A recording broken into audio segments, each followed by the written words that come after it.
அனைவருக்கும் காலை வணக்கம். இன்னைக்கு ஜனவரி 25ஆம் தேதி. ஆங்கில பெண் எழுத்தாளர் சிந்தனையாளர் வர்ஜீனியா உல்ஃப்,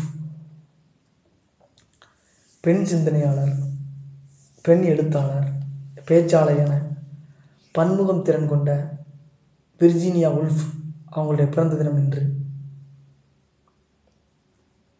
ஜனவரி 25ஆம் தேதி. ஆங்கில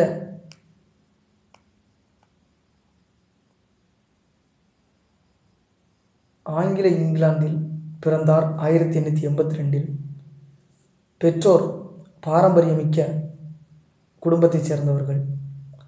அப்பா லெஸ்லி ஸ்டீபன் வரலாற்று அறிஞர். அப்படின்றவர் வரலாற்று அறிஞர். அவர் எழுதிய டிக்ஷனரி ஆஃப் நேஷனல் பயோகிராபி என்ற புத்தகம்தான் உல்ஃப் பிற்காலத்தில் வாழ்க்கை வரலாற்று நூல்களை எழுத தூண்டின. ஆரம்பத்தில் வீட்டில் பெற்றோரிடமே கல்வி கற்றார். இளம் வயதிலேயே எழுதவும் தொடங்கிவிட்டார். ஹாட் பார்க் ஹேட் நியூஸ் என்ற குடும்ப பத்திரிகை ஒன்றை தொடங்கி குடும்பத்தில் நடைபெறும் நகைச்சுவை விஷயங்களையும் பதிவு செய்தார்.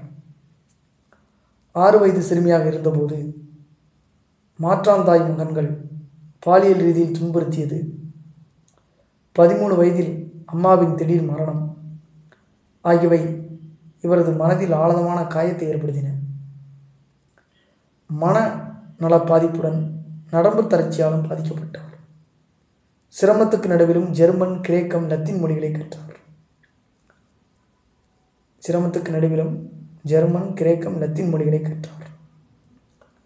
1900 முழுநேர எழுத்தாளர் ஆனார். பத்திரிகைகளுக்கு கட்டுரை எழுதினார்.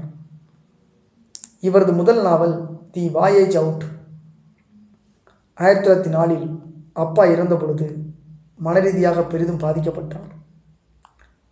மனநல காப்பகத்தில் சிறிது காலம் சேர்க்கப்பட்டார். தொடர்ந்து நிறைய நாவல்கள், கட்டுரைகள் எழுதினார். இவை தனித்துவம் வாய்ந்த புதிய பாணியில் இருந்தன. தனது படைப்புகளை அவரே வெளியிட்டார்.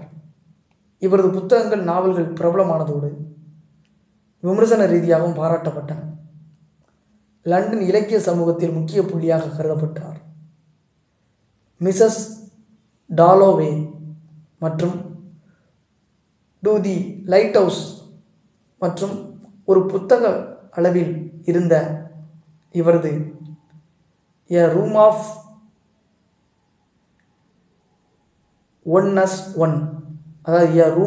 ஒன்ஸ் ஒன் என்ற கட்டுரை ஆகியவை மிகவும் பிரபலமானது. 20ஆம் நூற்றாண்டின் முக்கிய நாவல் ஆசிரியராக, நவீன எழுத்தாளராக திகழ்ந்தவர். நிறைய கடிதங்கள், உணர்ச்சி பூர்வமான கட்டுரைகள், ஏராளமான சிறுகதைகளை எழுதியிருக்கிறார். ஆங்கில மொழியில் புதுமைகளை புகுத்தியவராகவும் கருதப்படுகிறார். கல்லூரிகள், பல்கலைக்கழகங்களில் தொடர்ந்து உரையாற்றினார்.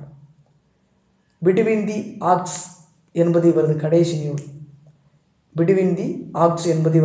நூல். 2ஆம் உலகப் போருக்கு பிறகு இவரது முக்கியத்துவம் சற்றும் குறைந்தாலும் 1970களில் பெண்ணியம் குறித்த விழிப்புணர்வு அதிகரித்த போது இவர் மீண்டும் பரபரப்பாக பேசப்பட்டார். வெளி உலகை பொறுத்தவரை வெற்றிகரமானவராக திகழ்ந்த இவர் அவ்வப்போது மன அழுத்தத்துக்கு ஆளாகி மனநலம் பாதிக்கப்பட்டார்.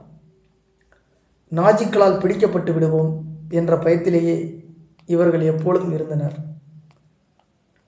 தனித்துவம் வாய்ந்த எழுத்தாளர், பெண்ணிய சிந்தனையாளர், பேச்சாளராக திகழ்ந்த அடிலைன் விர்ஜீனியா உல்ஃப் மார்ச் 28, 1941 59 வயதில் வீட்டுக்கு பக்கத்தில் இருந்த நதியில் மூழ்கி தற்கொலை செய்து கொண்டார்.